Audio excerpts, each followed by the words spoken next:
Muy buenos días a todos ustedes. Gracias por estar en este nuevo webinar de TES América. Vamos a dar unos cuantos segundos más para que estén ingresando nuestros visitantes que van a participar en el evento. Mi nombre es Raúl Santoyo, soy el socio director de TES América aquí en México. Y bueno, el día de hoy tenemos la participación de Rubén Balbuena, de Gabriela Mercado, de Jorge Barrera, que nos van a platicar sobre el RNI y qué pasa con la NOM 0013 de la STPS de 1993, cómo podemos ir más allá de esa parte. Entonces, vamos a comenzar el día de hoy. Hoy vamos a platicar cómo revolucionando la salud en el trabajo más allá de la NOM 013, de la STPS 1993. El día de hoy están con nosotros Gabriela, Jorge y también Rubén. Va a estar de manera remota. Tuvo un percance, pero estuvimos trabajando ya en la noche en un video que nos deja y que nos explica cómo está trabajando la NOM 013 en la parte de la salud en el trabajo. Entonces, sin más preámbulo, vamos a comenzar el día de hoy y le doy la palabra a Jorge. Gracias, Raúl. Bien, para muchos de nosotros, pues el concepto de qué es radiación no ionizante puede sonar un poco técnico y confuso o efímero. No obstante, este tipo de radiación no ionizante se encuentra a nuestro alrededor prácticamente en todas las cosas con las que tenemos contacto de alguna manera, más aún cuando estamos en la industria. Pero particularmente la radiación no ionizante son un grupo de ondas del espectro electromagnético que no tienen la capacidad de modificar la materia, de modificar las moléculas o de ionizar la materia o las moléculas. Son de la misma naturaleza, evidentemente, como las de la derecha, que son las ionizantes, pero no tienen esa capacidad que sí la tienen las ionizantes de poder modificar o ionizar la materia. Estas, como no tienen la capacidad, entonces podríamos decir, bueno, pues no hay ningún inconveniente. Pues resulta que sí, al tener la misma naturaleza, aunque no ionizan la materia o la modifican, sí tienen algunos efectos biológicos en los humanos y en el medio ambiente como tal. Entonces, y resulta pues que son de las que más utilizamos. Eh, de ellas está la luz visible, el ultravioleta, el infrarrojo, pero sobre todo todo el tema de las frecuencias que utilizamos por celulares, en el microondas, en la televisión, en la radio AM, FM y en procesos industriales, donde también se encuentra allí, claro, la energía eléctrica, los 60 Hz y sus armónicos también son o hacen parte de esta radiación no ionizante. La importancia digamos, de esto va un poco más allá de las mismas telecomunicaciones. Cuando entramos a procesos industriales o a tener contacto directo con este tipo de radiación para los procesos, pues muchos dispositivos, máquinas que encontramos en la industria la utilizan, tanto en transporte, en salud, en la misma energía eléctrica, en la industria, y tienen procesos específicos como la soldadura, como algunas cuestiones de secado por microondas, las resonancias magnéticas, las mismas estaciones base de telecomunicación. Entonces, hay un sinnúmero, digamos, de grupos en la industria que utilizan este tipo de radiación para los fines de producción de ciertos productos. Entonces, es allí donde se centra, digamos, la necesidad de revisar en qué ámbito se encuentra y cuál viene siendo entonces el máximo al que eventualmente tenemos que estar expuestos como trabajadores en este tipo de industria e indagarnos dónde están los máximos escritos, cuáles son las responsabilidades y quién de alguna forma protege de ese riesgo de exposición a los trabajadores. Particularmente en México, si me regalas la siguiente, tenemos la norma oficial mexicana, la NOM 013, en la que efectivamente, como objetivo, se encarga de eso, de la prevención. ¿Prevención a qué? Prevención a los riesgos a la salud de los trabajadores. O sea, ella es específica. Tiene como objetivo prevenir de alguna manera, midiendo con máximos, estableciendo alguna forma de control, prevenir cualquier riesgo de salud a los trabajadores. Con un campo de aplicación bastante amplio. El campo de aplicación es completamente transversal, es decir, no es solamente en el punto como tal ya de la máquina en funcionamiento, sino no, esto está desde la planeación misma del trabajo, está desde la planeación, la organización y el funcionamiento efectivamente, que sería ese último fin. Todos a veces pensamos únicamente en el funcionamiento de los aparatos, no, debe estar del mismo planeación y organización para garantizar que de alguna manera no se están excediendo estos límites de radiación no ionizante.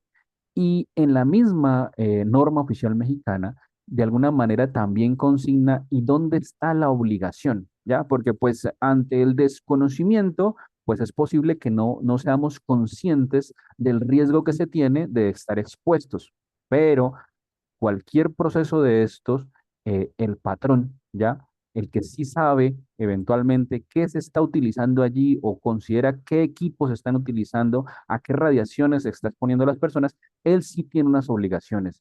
Y está, digamos, en conjunto, como tal el texto, garantizando que se toma todo lo posible para prevenir cualquier inconveniente de salud en los trabajadores. Es así como, parafraseando un poco la NOM, dice, hay que disponer medidas preventivas. Hay que mirar reconocimiento, evaluación y control de lo que está allí pasando para evitar cualquier riesgo. Hay que informar a los trabajadores, o sea, el trabajador es diferente a la persona de a pie. ¿Por qué? Porque el trabajador debe estar informado sobre cuál es su exposición, cuál es su riesgo, y es el que define si lo toma o no. No debe ser algo oculto, que en muchísimos casos sucede, debe ser algo completamente abierto que asume también el trabajador, porque es una corresponsabilidad de alguna manera. Pero también viene el tema de que hay que vigilar que no se esté rebasando los niveles máximos. Es decir, de alguna forma hay que tomar datos para saber que no se estén rebasando. ¿Eso cómo se hace? Pues hay que medir los niveles de radiación en los centros de trabajo, necesariamente. Y no solo pasa por los medimos una vez y ya está. Hay que instalar de alguna forma equipos que están vigilando y controlando esta exposición. Entonces, aquí están completamente claras las obligaciones que tiene un patrón frente a todo este tema de industria, de las más telecomunicaciones, en el punto donde laboran las personas que están obviamente en la zona que no es para la población en general, sino que están cerca de estos puntos de radiación, donde sí existen unas normas, son un poquito más laxas en los límites, pero se debe garantizar que no se sobrepasa. Bien, la siguiente. Y bueno, aquí vamos a invitar a Rubén Balbuena, director de operaciones del Instituto de Seguridad y Bienestar Laboral, que nos platique un poco más sobre la NOM 0013 desde un aspecto laboral, desde el Instituto de Seguridad y Bienestar Laboral. Lamentablemente tuvo un viaje de emergencia este Rubén y estuvimos trabajando allí en la noche haciendo esta presentación que vamos a pasarles en este momento. ¿Qué tal? Muy buenos días. Agradezco pues la invitación a este webinar, Revolucionando la Salud en el Trabajo, más allá de la norma oficial mexicana 013 expedida por la Secretaría del Trabajo y Previsión Social en el año de 1993. Les saluda Rubén Balbuena y bueno, primero quisiera pues agradecer su asistencia y por otro lado quisiera ofrecerles una disculpa por no poder estar en vivo el día de hoy con ustedes. Desgraciadamente una situación personal pues me ha impedido poderme conectar. No obstante, dirigiré algunas ideas que contribuyen a este webinar y quedaré atentos a las preguntas que puedan llegar posteriormente para resolverlas de forma personal. En mi turno hablaré sobre la normatividad en México y las políticas en torno a las radiaciones no ionizantes que, bueno, pues son a nivel laboral, pues normalizadas y vigiladas por la Secretaría del Trabajo y Previsión Social. Muchas gracias por su atención.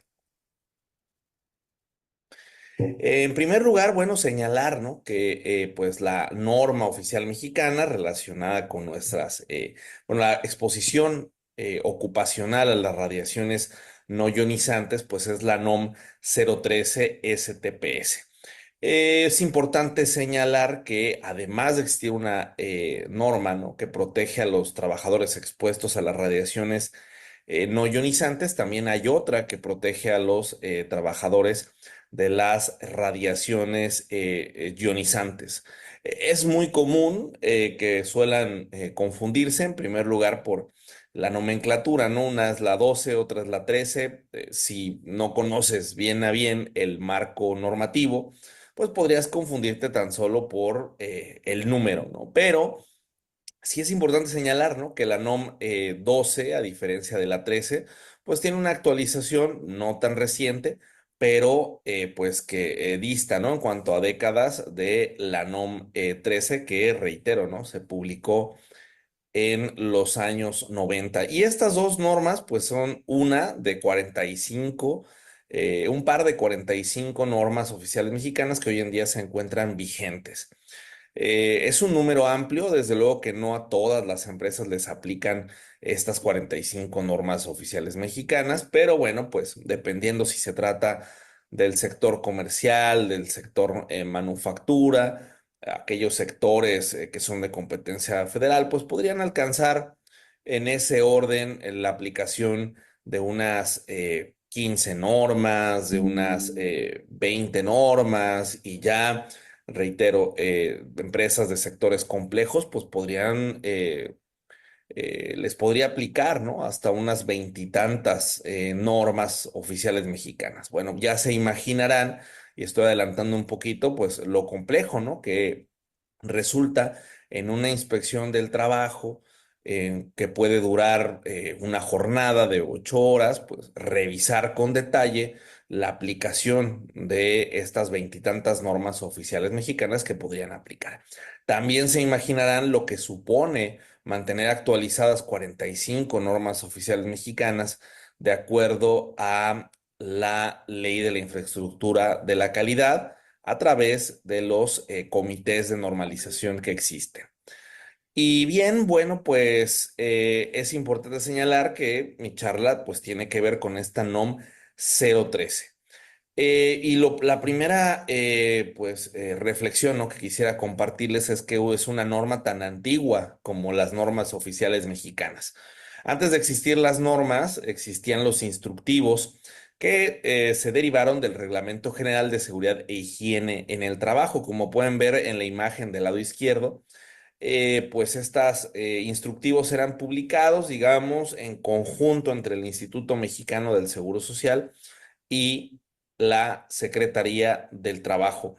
En realidad, pues eran documentos de referencia, documentos que tenían que observarse y que aclaraban técnicamente el qué tenía que cumplirse, que pues tiene que ver con el reglamento, ¿no? Es decir, el reglamento indicaba pues cuáles eran las obligaciones, mientras que los instructivos indicaban si respecto a esa obligación, qué expectativa tienes tú de lo que debo de cumplir.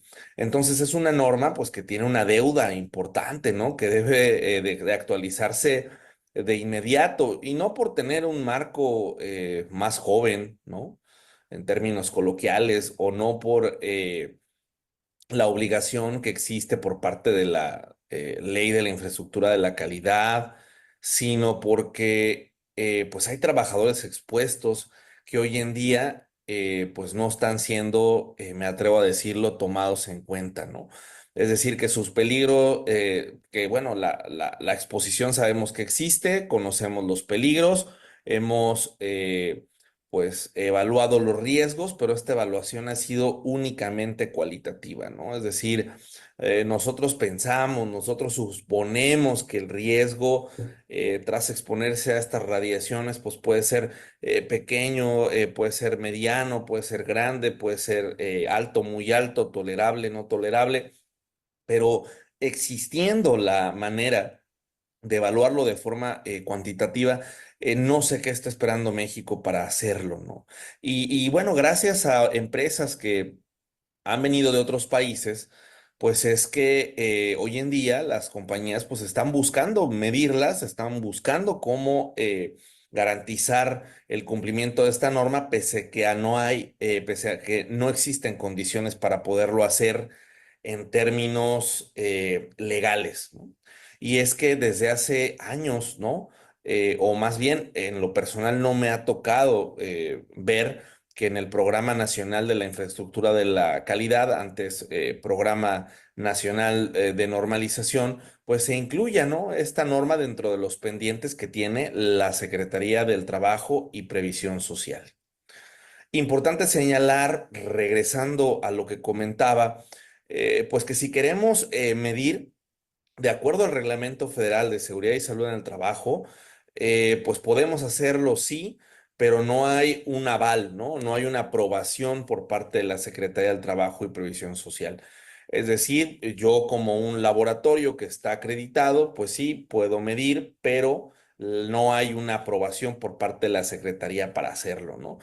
¿Y por qué no hay? Bueno, pues entiendo que por muchas razones, entre ellas, pues que no hay hoy en día, por un lado, tantas solicitudes de hacerlo, y por otro lado, pues que no hay, digamos, una empresa que sea capaz hoy en día de poder evaluar, ¿no?, todo el espectro de las radiaciones no ionizantes, que es lo que nos pide la Secretaría del Trabajo y Previsión Social. Y no digo que no exista a nivel internacional, es más, TES América cuenta con los equipos, cuenta con el personal sumamente competente para hacerlo, ¿no? La situación es, pues, quién es, digamos, capaz hoy en día de pasar por un proceso de acreditación complejísimo, que donde se requiere una inversión muy importante de recursos, donde se tiene que establecer un sistema de gestión, donde hay que esperar de forma muy paciente a las entidades de acreditación y después, hasta que todo eso concluya, llegar con la autoridad, que en este caso es la STPS, para decir: me presento, soy un laboratorio acreditado y deseo medir, con tiempos que hoy en día existen para los organismos privados indefinidos. Puedo decirles que hay laboratorios que hoy en día han tramitado su aprobación hace algunos años o varios meses, por no decirlo de esa manera, y no la han recibido por pues la cantidad de solicitudes y la relación que existe con el personal que hoy en día tiene la Secretaría del Trabajo para vigilar, ¿no?, que el laboratorio pues cumpla con lo que está estipulado en la norma oficial mexicana. Entonces, no es que no haya un proveedor, más bien no hay las condiciones para poderlo hacer vía ese camino. Y habrá que buscarlas y habrá que impulsar que esta norma, por supuesto, que se actualice y que las personas que quieran medir, personas morales, personas físicas, tengan la capacidad de hacerlo sin que el día de mañana llegue un inspector federal del trabajo y diga, o un auditor y diga: me encanta tu estudio, sin embargo, no cuenta con la aprobación por parte de la Secretaría. No cuenta, sí, no cuenta, porque no lo hay. Pueden ver desde del lado izquierdo y de su lado derecho la relación que existe de laboratorios de prueba y de unidades de inspección. Y si haces una consulta rápidamente, puedes ver que no hay un laboratorio o una unidad que pueda darnos certeza respecto a si estamos evaluando correctamente y si estamos cumpliendo adecuadamente con esta norma oficial mexicana. Comento también que existen las acreditaciones, pero no son conforme a los estándares de los cuales pues hemos estado hablando en este webinar, ¿no? No son ni los últimos en cuanto a versiones, y tampoco son los últimos en cuanto a tecnología, buenas prácticas y en general, ¿no?, el estado del arte de la medición de las RNI. ¿Realmente están acreditados? Pues sí, métodos internos, métodos que laboratorio en cuestión pues haya dicho: yo pienso que pues así se tienen que medir, mientras hoy en día existen directrices, existen límites que pues tienen que ser recogidos por una proyecto de norma oficial mexicana 013 y posteriormente la publicación de una nueva versión. ¿Eso a qué nos lleva? Y empiezo a cerrar mi participación. Nos lleva a que cuando se hacen las inspecciones, esta norma es de las que se saltan los inspectores. No me voy a meter en este tema, no voy a vigilarlo, no conozco acerca de pues de esta energía. lo mejor es darme la vuelta y seguirme con la otra norma, ¿no? Que sería las temperaturas elevadas, y lo digo porque la norma de presiones ambientales también se encuentra hasta cierto punto en el olvido, aunque pues en su momento sí buscó actualizarse. ¿Qué empresas están buscando evaluar? Pues empresas donde hoy en día sus trabajadores están expuestos a las radiaciones de la soldadura y de los trabajos en caliente, a las empresas donde sus trabajadores se ven expuestos a la radiación ultravioleta del sol, y también donde se ven expuestos a la radiación ultravioleta de lámparas para distintos procesos, entre ellos el curado de tintas, la purificación del agua, entre otros procesos. Y bueno, las menos, he de decirlo, pues están inquietas respecto a la exposición a los campos electromagnéticos, y ya se ha visto los riesgos que entrañan y lo importante que es pues controlar este agente físico, pese a que no haya una vigilancia. Gracias por la invitación, y espero pues que mi contribución haya agregado valor a este webinar desde el punto de vista de la exposición ocupacional. Muchas gracias por su atención. Pues agradecemos muchísimo la participación de Rubén. Muy interesantes los temas que nos está abordando. Y bueno, vamos a continuar con nuestra presentación. Aquí algo importante que pudimos ver al final de Rubén es los campos en donde hoy por hoy se está ejecutando esta NOM 013, pero vemos que, por ejemplo, hay una parte de radiación no ionizante con las telecomunicaciones, lo que ha cambiado el mundo prácticamente en 30 años, del 93 al 2024, y no están siendo reflejadas en todo esto. Entonces, ya hay por ahí pues un organismo que se llama el IGNIR, que nos va a platicar un poquito más Jorge, la IEEE, la ITU, que está llevando ya un control de lo que está sucediendo con la radiación no ionizante, que se está ejecutando con muchos equipos de telecomunicaciones y también con sistemas eléctricos, y para esto nos va a continuar la plática Jorge. Adelante, Jorge. Gracias, Raúl. Sí, efectivamente, como mencionaba Rubén, pues la NOM es de 1993 y no ha tenido ninguna actualización relevante más que una cuestión de unas unidades. ¿Eso qué quiere decir? Pues que hace 30 años el mundo era distinto, pero la técnica ha avanzado, los estudios científicos han avanzado y han podido actualizarse estos niveles. Entonces, ¿qué han hecho los países? Los países han tomado, digamos, estas recomendaciones internacionales y las han adoptado, porque cada país define sus leyes, cada país define sus reglamentos para poder hacer obligante los niveles. Pero hay que tener en cuenta algo, más allá de lo que es obligante por ley, la salud de todos es la misma. La salud de una persona en Europa es la misma que la salud de una persona en México. O sea, somos los mismos. Luego deberíamos tomar conciencia de que tenemos unos riesgos de exposición. Más allá de si nuestra norma está desactualizada, pues hay que revisar y velar por la salud de los trabajadores y las personas que de alguna forma están expuestas a esto. Entonces, número uno, los países han actualizado sus normas y no son normas que se actualizan cada 10, cada 15 años, en algunos casos cada 2 años, cada 3 años, porque hay que monitorear el avance de la técnica y monitorear el avance de la exposición. Estos niveles no se necesita, obviamente, si cada país hace su estudio y va un poquito más allá, sería excelente, pero existe una comisión internacional que va haciendo estos estudios no para cualquiera, para la Organización Mundial de la Salud.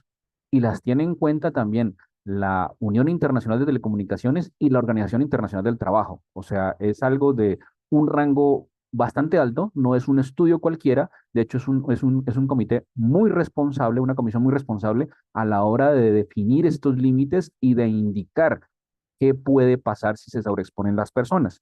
Entonces, estos estudios los utiliza la INIR, eh, van, digamos, avanzando con la técnica y revisando cuáles son esos efectos de pronto que en su momento no se conocían y se comienzan a conocer para analizar en qué punto es el límite en el que se traspasa y sucede el efecto y poder así recomendar un máximo nivel de exposición para que el efecto no suceda. Y luego de estos, digamos, están los niveles, pero ahora, ok, ¿y eso cómo se mide en la vida real? Pues bien, hay normas que ha adoptado la UIT y hay normas que también establece la IEEE, por ejemplo, de esto cómo se mide, o sea, qué aparatos se deberían usar. Es importante aquí también hacer un llamado de atención no se puede usar cualquier aparato. Hay que utilizar aparatos que tengan la relevancia, que tengan la especificación para hacer este tipo de mediciones, que sean calibrables. Es súper necesario porque si no, pues estamos midiendo con un patrón que no se sabe qué tan patrón es. Hay que revisar que sean calibrables y que nos puedan argumentar una medición, porque mal haría de pronto en modificarse un proceso o una planta de producción con un aparato que midió y estaba mal calibrado, dio un valor alto y realmente no era tan alto. O todo lo contrario, dio un valor bajo, no era tan bajo y la persona sí se está sobreexponiendo. Por eso la importancia de la calibración. Vamos a ir a la siguiente y revisamos aquí de la mano de Gabriela algún recorderis de y esto cómo está en algunas partes de Latinoamérica.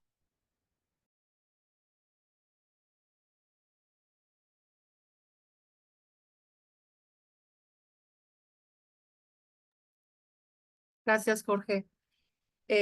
Bien, pues como ustedes pueden observar, aquí vamos a presentar un repaso en esta tabla. ¿Cómo se da esta regulación nacional en diferentes países de Latinoamérica? Y también vamos a comentar el caso de las directivas europeas. En América Latina, bueno, existe un avance en promedio de alrededor de 10 años en materia de regulación. Se ha incorporado inclusive en regulaciones nacionales de manera obligatoria las directrices que establece la Comisión Internacional para la Protección contra la Radiación No Ionizante, ICNIRP. En el caso de Argentina, pues a partir de 1998, que es la fecha de estas recomendaciones internacionales de ICNIRP, eh, en alta frecuencia. Y aquí, bueno, en el caso de Argentina, pues desde 1998 ya existe una regulación nacional que fue modificada inclusive en el año 2000 y que incluye tanto a trabajadores como al público en general, ¿no? En diferentes frecuencias y que administra el Ministerio de Salud y Acción Nacional en coordinación con la Secretaría de Energía y el Ministerio de Trabajo, ¿no? En el caso de Bolivia, a partir del 2002 ya también existe una regulación de carácter obligatorio, tanto para trabajadores como público en general. En el caso de Brasil, se incorporan las directrices de ICNIRP a través de la Agencia Nacional para la Electricidad y esto es para el público en general a partir del año 2004, también en coordinación con la Agencia Nacional de Telecomunicaciones, que incluye tanto a trabajadores como al público en general. En el caso de Chile, se incorpora a través de una ley, la 20.599 del año 2012, pero a partir del 2002 ya existía regulación para público en general, también considerando las directivas de ICNIRP y administradas por el Ministerio de Transporte y Telecomunicaciones. Caso de Costa Rica, también existe regulación adoptada de ICNIRP. En Colombia, pues también más de 10 años de regulación a través de la ANE, del Ministerio de Energía y Minas, y considera pues tanto las directrices de ICNIRP en los límites de exposición a la salud humana, del público en general, de los trabajadores y las normas internacionales de la OIT, de la Organización Internacional de Telecomunicaciones para la parte de métodos de medición, de metodología, esto a partir del año 2005. En el caso de Ecuador, también se consideran las normas tanto de ICNIRP como de UIT desde el año 2005 para trabajadores, para público en general, administradas por el Consejo Nacional de Telecomunicaciones. Guatemala, pues tiene la batuta más el Ministerio de Salud, también considerando las disposiciones de ICNIRP, las directrices y recomendaciones. Panamá considera las directivas de IEEE, tanto para trabajadores como público en general, a través del Ministerio de Salud y Bienestar Social. Paraguay también, desde el año 2007, considera estas directrices de ICNIRP, tanto para trabajadores como público en general, también a través de su Ministerio de Salud y Bienestar Social. El caso de Perú tiene pues todavía más historia en la regulación, considerando desde el 2003 las directrices de ICNIRP a través de una coordinación de varias dependencias que incluyen tanto medio ambiente, Ministerio de Transportes y Comunicaciones y Ministerio de Energía y Minas en la regulación de diferentes frecuencias. Todo esto de carácter obligatorio en sus leyes, en sus reglamentos y en las normas técnicas en la materia. En el caso de Venezuela, existe regulación desde 1998, revisada en el 2000 y administrada por la Comisión Nacional de Comunicaciones, ¿no? Considera también estas recomendaciones de IGNIR tanto para trabajadores como público en general. Aquí quisiera agregar, Gabriela, que el IGNIRP aparece su primera recomendación en 1998. Tiene una actualización muy importante en 2010 para considerar todos los efectos en baja frecuencia, y hoy por hoy tenemos el IGNIR 2020 de 2020. Entonces estamos hablando que es una regulación que se va actualizando con el tiempo, que como bien muestras, pues ha sido la que está liderando pues las regulaciones en prácticamente nuestros países de América Latina, y que está unido con el método de medición que nos mencionó Jorge, con la OIT, con la IEEE. Entonces ya dan una forma de tener los umbrales, y por otro lado tenemos ya la metodología establecida y regulada por organismos como la Unión Internacional de Telecomunicaciones y el Instituto de Electricistas, que es la IEEE. Entonces, ¿qué más nos puede decir de Europa, Gabriela? Sí, sí, pues en Europa tenemos la directiva desde 2013 de la Unión Europea, del Parlamento Europeo y del Consejo, sobre las disposiciones mínimas de salud y seguridad relativas a la exposición de trabajadores a los riesgos derivados de campos electromagnéticos. Entonces ya son muchos años de esta directiva, en donde, bueno, ustedes pueden ver el mapa. Todos los países de la Unión Europea han considerado disposiciones mínimas de protección a la salud a los trabajadores. Esto ha sido un tema laboral, e inclusive ha habido países que van más allá de la normatividad de las directivas europeas para regular a nivel nacional, en su legislación, en su reglamentación, disposiciones más estrictas de protección a la salud humana. Prácticamente todas estas directivas y la normatividad se considera muy importante tanto cumplir con los límites que establece IGNIR, como la comunicación efectiva que debe de haber a los trabajadores sobre los riesgos potenciales de la exposición de la radiación no ionizante, ¿no? En sus actividades, y una serie de medidas para poder gestionar adecuadamente la percepción del riesgo, considerando un concepto de salud integral, ¿no? Que, como sabemos, no es la ausencia de enfermedades, es integralmente tanto los aspectos físicos como socioemocionales, ¿no? Entonces, estos países inclusive van más allá en su regulación. Bueno, hasta aquí. Nada más, perdón, Raúl, comentar brevemente que en esta parte de comunicación también se recomienda consultar la guía que tiene la Organización Mundial de la Salud de comunicación de riesgos. Es una guía en general para todos los países, para las dependencias y los gobiernos, de cómo se deben de comunicar debidamente los riesgos para poder gestionar adecuadamente una percepción del riesgo por parte de la población y también de los trabajadores. Ok, Sí, y bueno, entonces ahorita lo que estamos viendo es que tenemos una regulación, que tenemos una base que es el IGNIR, tenemos una metodología que es la ITU y la IEEE, se está utilizando en todo el mundo, y bueno, este IGNIR genera unos niveles, entonces vamos a comparar, y Jorge nos va a platicar un poquito de esta comparación rápida de cómo están los niveles entre lo que dicen los estándares del IGNIR, las recomendaciones, y dónde se quedó la NOM 013 al respecto. Gracias, Raúl. Sí, efectivamente, como les venía diciendo, los estudios han ido avanzando, ¿ya? Y no se quedan, digamos, estancados. Vamos a hablar caso INIR en 1998, no, hay 2010, hay 2018, hay 2020, o sea, continuamente se están estudiando porque es de alta importancia poder proteger la salud de las personas, revisando qué sucede, cuáles son los efectos a los tejidos. Entonces, aquí fácilmente podemos observar que la NOM 013 del 93 se quedó en un nivel, ¿ya?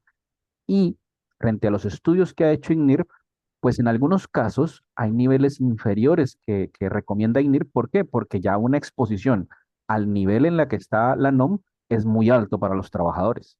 Entonces, ahí, por ejemplo, tenemos inconvenientes en todos aquellos donde la NOM está por encima de lo que recomienda IGNIRP. Y tenemos también el efecto contrario.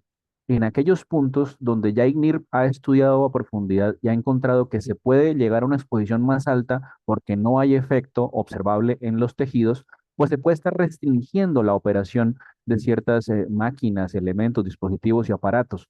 Entonces, esta es la importancia de poder de alguna forma actualizar, revisar qué es lo que de alguna forma se estableció, tener en cuenta que pues más de 30 años ha sucedido muchas cosas y actualizar estos estándares. En la siguiente diapositiva podremos observar, por ejemplo, una comparación rápida de qué establece la NOM hasta dónde ha llegado IGNIRP. En la NOM, por ejemplo, arranca en 300 Hz. IGNIRP arranca desde 0 Hz, desde el continuum. ¿Qué sucede? Pues que entre 0 y 300 Hz, la NOM en México no dice nada. Y resulta que entre 0 y 300 Hz tenemos a toda la parte de los trabajadores que interactúan con energía eléctrica y sus armónicos, o sea, los transformadores y la transformación de energía, que es bastante alto. Es un país que utiliza muchísima energía, evidentemente, que requiere unos rangos de potencia altos para poder alimentar no solo las industrias, sino también la parte urbana. Y esto, de alguna manera, no está establecido en la NOM. Entonces, importante, IGNIRP sí tiene unos límites para esto, los tiene recomendados y se pueden analizar. También, pues aquí ya entrando en números, tenemos que el límite es 200 voltmetros, 200 que establece la NOM.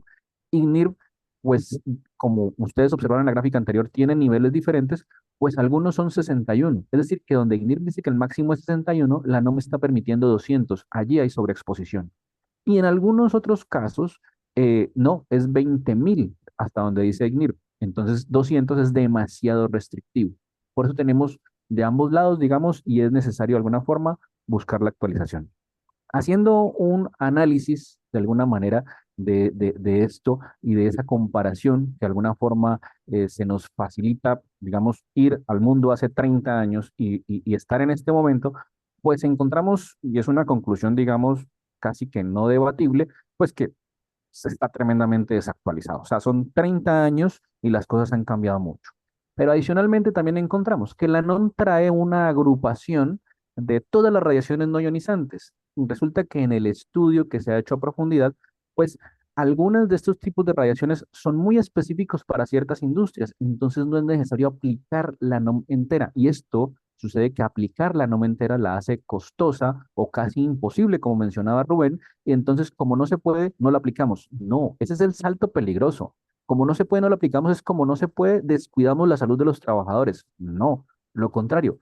Como no se puede, tenemos que revisar que tal vez hay algunas industrias muy precisas que utilizan cierto tipo de radiación, como ultravioleta, en algunos casos visibles, entonces requieren alguna especificación particular.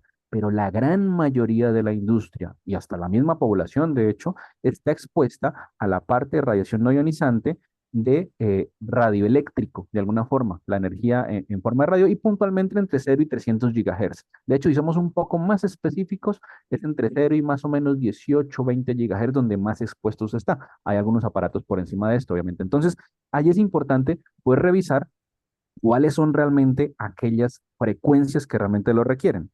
También es necesario garantizar de alguna forma las medidas de seguridad. Hay que buscar la protección de los trabajadores, no únicamente la operación en general, sin haber encontrado el norte hacia la protección.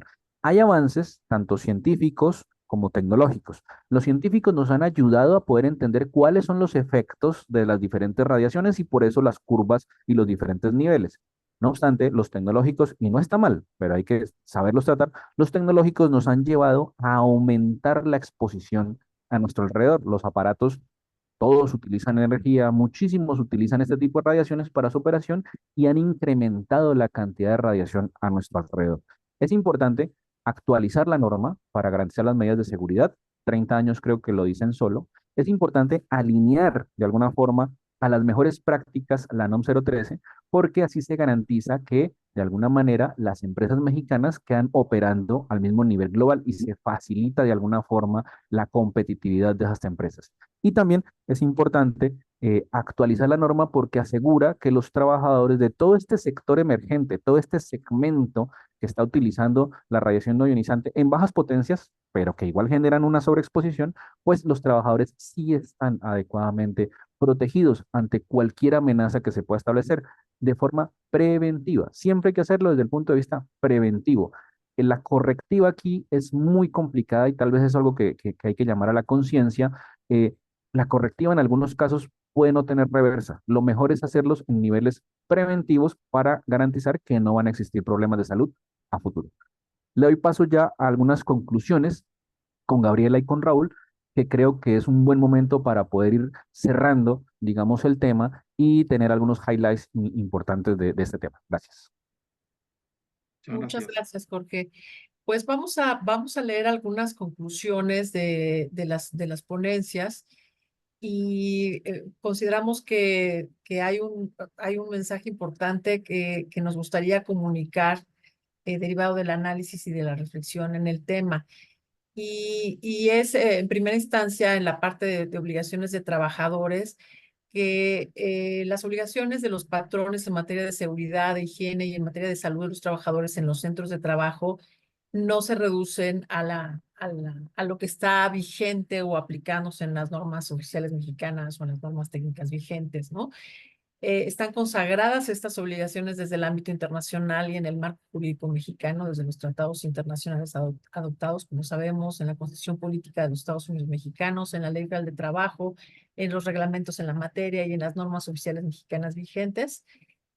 Y que de acuerdo a la Ley Federal de Trabajo hay una obligación muy clara, ¿no? Inclusive está en el artículo 132, fracción 16, de instalar y operar las fábricas, talleres, oficinas, locales y demás lugares en que deban ejecutarse las labores, de acuerdo con las disposiciones establecidas en el reglamento, las normas oficiales mexicanas en materia de seguridad, salud y medio ambiente del trabajo, a efecto de prevenir accidentes y enfermedades laborales.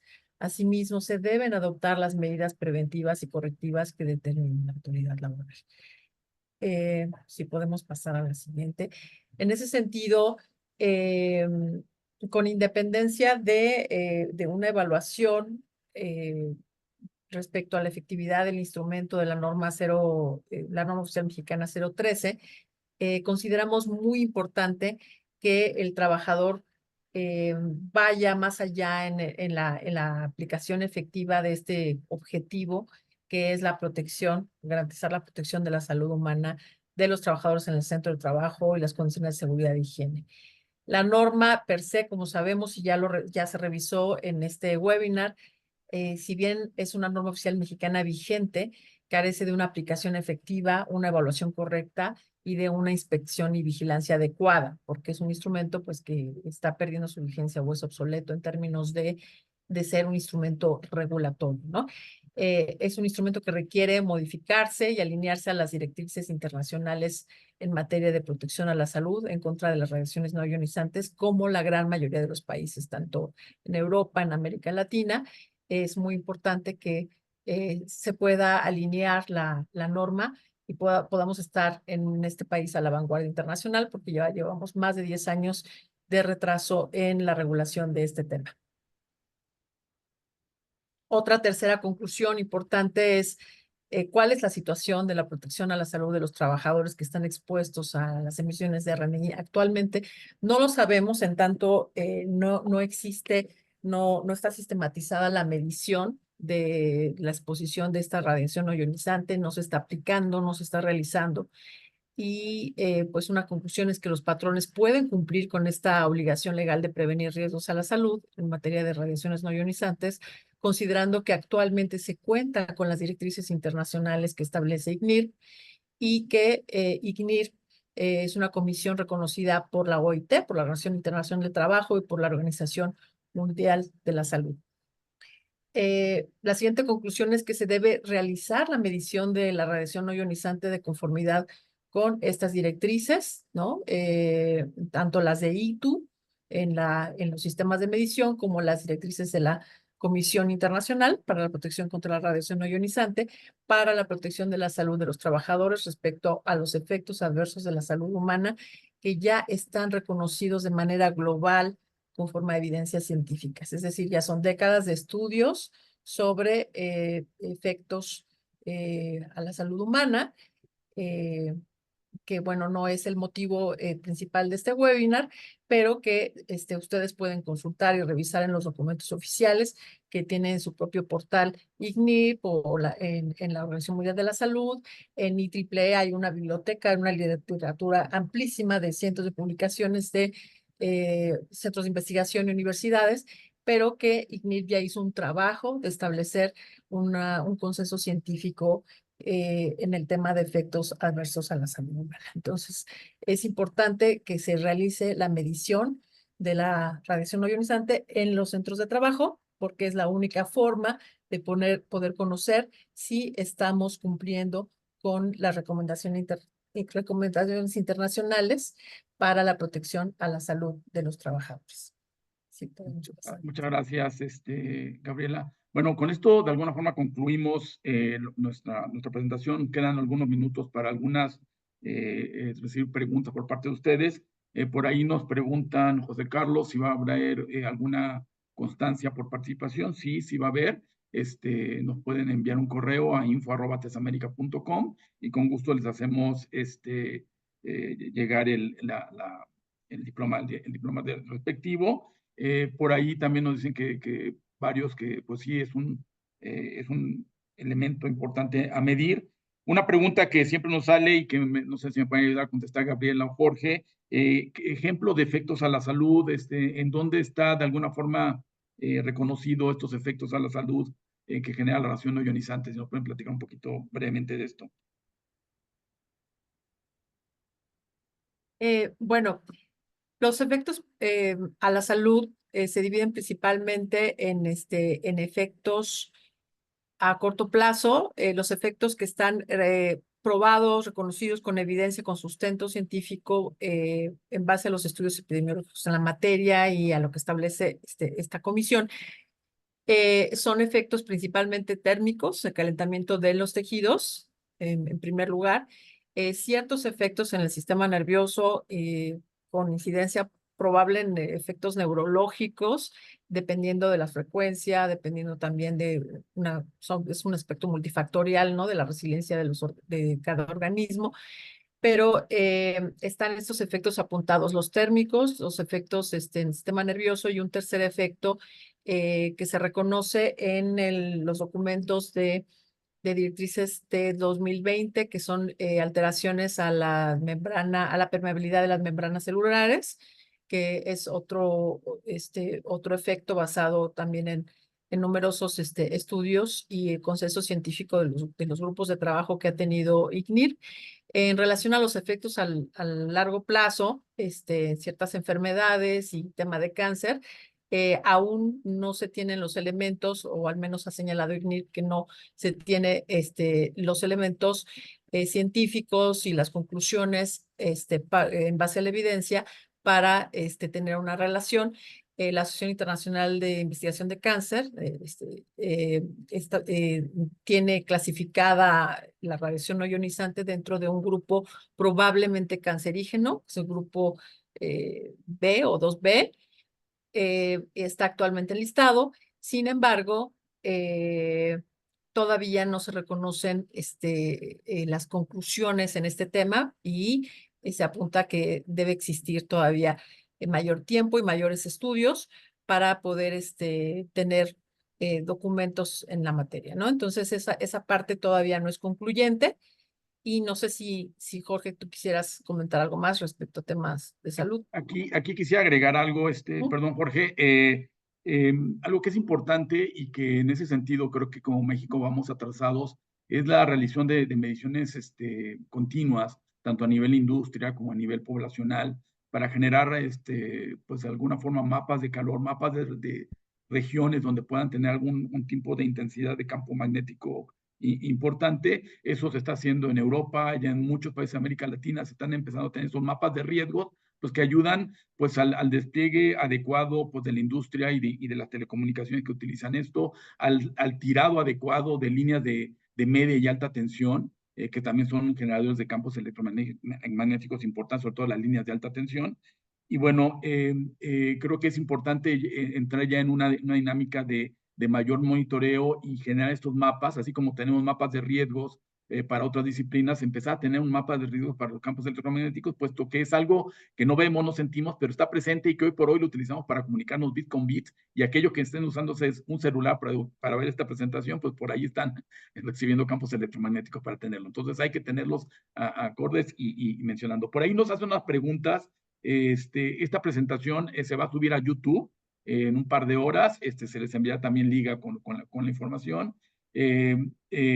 Tenemos, hoy por hoy no tenemos ahorita una agenda concreta para la parte de RNI. Es bienvenido si nos mandan un correo a info@tesamerica.com si quieren tratar algún tema específico en la parte de RNI, con muchísimo gusto podemos estudiarlo. Sí los invito a que tengamos otra empresa hermana. En un mes vamos a empezar a hablar de sostenibilidad, y también vamos a involucrar un poquito la parte de RNI, pensando ya en el medio ambiente, y también vamos a hablar un poquito de agua y un poquito de energía, y todo esto ya unirlo. Aquí la plática la va a dar Gabriela. Déjenme ver si hay alguna otra pregunta. Hay algunas preguntas, Raúl. Sí, Aquí, hay experiencia producida por algunos aparatos en hospitales como la ultravioleta, tipo. Miras, sí hemos realizado mediciones en lo que son equipos de radiación. De hecho, tan es así que existen dosímetros. Hoy por hoy existen dosímetros para muchos de estos sistemas. Desgraciadamente, en la norma no especifica, pero te puedo decir que ya en muchos lugares se tienen dosímetros en donde con esto estás midiendo la exposición que está teniendo pues, el personal médico que está realizando eso. Nosotros tenemos ese tipo de equipo y podemos validar que pues, no haya fuga y cuál es la exposición que está teniendo. aquí algo ¿Tiene alguna importante pregunta? también, Raúl, si me permites, es la norma existe y evidentemente requiere actualizar los límites, eso es claro, pero adicionalmente la norma indica algunas obligaciones que mostramos, obligaciones del patrón, habla del monitoreo, habla de evaluar la situación, habla de planear, y allí se queda. El hecho de que la norma no desarrolle, porque pronto no es el espíritu de ella, desarrolle el detalle de esto cómo se hace, no le quita que hay que hacerlo. Y por eso Raúl hablaba de dosímetros. Hay formas de monitorear la radiación. Evidentemente, cuando nos preguntan, ¿este aparato lo hará? Para ser sincero, cualquier aparato de ellos puede terminar emitiendo. La única forma de saberlo es midiendo. Cuando se mide, cuando se toman las medidas de control para garantizar que en su operación permanente no va a tener algunos picos, porque pues como dice Raúl, si solo medimos un momento y no fue permanente, de pronto tiene un pico de trabajo y hay algún escape de radiación. O puede que ya con tantos tiempo de trabajo se descalibre, se descompense, termine emitiendo algún armónico. Por eso, digamos, la NOM es abierta en todas estas obligaciones, pero hay que implementarlas. Que la NOM no diga se debe medir así, se debe colocar este control, no quiere decir que la responsabilidad no exista. Y las alternativas existen, los aparatos existen, y sí se puede controlar y monitorear estos niveles de radiación de forma permanente. Por aquí me hacen otra pregunta. Por ahí me mencionan que hay una disposición técnica IFT 007, Jorge. ¿Sí nos puedes comentar si tiene alguna relación con la NOM 013? Claro que sí. Existe para el caso de telecomunicaciones únicamente, en el caso de México, la Directriz Técnica 007 del IFT. En ella está establecido, lamentablemente, únicamente para el caso poblacional. No hay casos ocupacionales, ¿ya? No hay límites ocupacionales. Ella sí está mucho más actualizada, la IFT 007. eh, Tendrá algunas cuestiones de actualización que seguramente vendrán en el futuro, pero únicamente está para la parte poblacional. En la parte ya de operación de aparatos internamente, digamos, normales de telecomunicaciones, todo el personal que está expuesto, no están establecidos los límites. Tendríamos que referirnos a la NOM y la NOM nos lleva al valor de 200, lo cual es bastante alto porque en telecomunicaciones uno de los puntos, digamos, una de las frecuencias que más se utiliza está en 61 a nivel ocupacional y la NOM está en 200. Claramente hay una sobreexposición. Entonces, sí tendría que ver algo la FT07, pero para poblacional, no para esto que nos ocupa en este caso, que es ocupacional. Ok, déjame aquí checar. Muchas gracias. Desde El Salvador por aquí nos mandan saludos. Muchísimas gracias, Héctor, por estar con nosotros. Espero la información sea adecuada. Y una pregunta es, el medir una industria, ¿como cuánto tiempo puede tomar? Dependiendo de la dimensión, eventualmente, pero de las que nosotros hemos podido revisar, una planta completa, según la dimensión, pero podemos usar un día, si es bastante grande, un par de días eventualmente por una planta. Hay algunas mediciones que se pueden hacer en un par de horas, 3 horas máximo, de las mediciones más comunes. Sí, ahí un poquito agregando en la parte de mediciones de radiación no ionizante, hay equipos especializados que se conoce de banda ancha, en donde de alguna forma se hacen mediciones de exploración rápidamente, se empieza a buscar cuáles son los puntos de mayor intensidad y con eso se hacen ya mediciones de mayor duración para buscar el promedio. Hay recomendaciones que pone el ICNIRP en el 98, en el 2010 y en el 2020 con objeto de obtener el promedio. Y, por ejemplo, es algo interesante, el ICNIRP de alguna forma considera el cuerpo humano como un volumen y obviamente los puntos más críticos son mediciones que se tienen que generalmente realizar entre 1.5 y 2 metros de altura, porque realmente es donde estaría la cabeza, y con eso de alguna forma vislumbrar cuál puede ser la intensidad de campo magnético que está recibiendo la cabeza. A veces también se hacen mediciones a nivel de corazón por gente que pueda tener algún tipo de marcapasos. Y bueno, y algo que a lo mejor no mencionamos, pero pues no todo nuestro cuerpo humano tiene muchos campos electromagnéticos, la visión de alguna forma interactúa con los campos electromagnéticos para poder ver, y es por eso que este es un tema pues que está creciendo y que pues ha tenido la atención pues, de la Organización Mundial de la Salud. Creo que no, ahorita no tengo ya otra pregunta, no sé si quieran agregar algo por ahí, Jorge, Gabriela. Ah, sí, creo que de pronto por ahí también hay una pregunta relacionada con el tema de la radiación de las antenas de transmisión de celulares. Aquí es importante indicar que pues estas son de las que más se encuentran, sobre todo en las grandes urbes. Muchas de ellas en algunos casos no las podemos ver. Si no se pueden ver, pero se tiene señal del móvil, están evidentemente. ¿Y dónde están? Están mimetizadas, están en las fachadas de los edificios. Entonces visualmente no las vamos a poder encontrar, pero definitivamente sí están, digamos, presentes, están interactuando con nuestros tejidos porque tenemos señal en el móvil. Allí el inconveniente es que podemos estar muy cerca de algunas, no lo sabemos qué tan cercas, no es factible poder saberlo o reconocerlo, y la combinación de estas señales con otras señales del entorno, entre todas, pues sí llenan el vaso y puede que estemos en un nivel de exposición alto y no lo conocemos.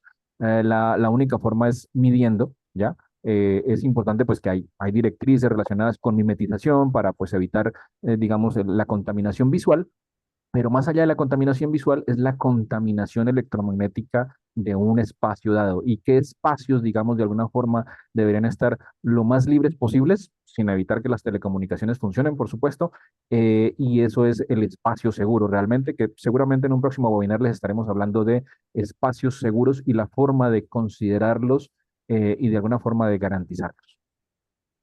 Sí, por aquí Emilio nos comenta, pues sí es importante tener estas mediciones antes de que se empiece a urbanizar, pues para saber el incremento del campo electromagnético que se genera con la instalación de nuevas antenas, nuevos servicios. Y por ejemplo, una pregunta que me hacen generalmente es, ¿cómo sé si estoy en un punto de máxima exposición? Pensando ahorita en las telecomunicaciones, y el punto es la línea de vista, o sea, si ustedes pueden ver la antena y pensando en telecomunicaciones, seguramente están en un punto de máxima intensidad. Si no la ven, no. Y si no la ven, puede ser un árbol, puede ser una fachada, puede ser una pared.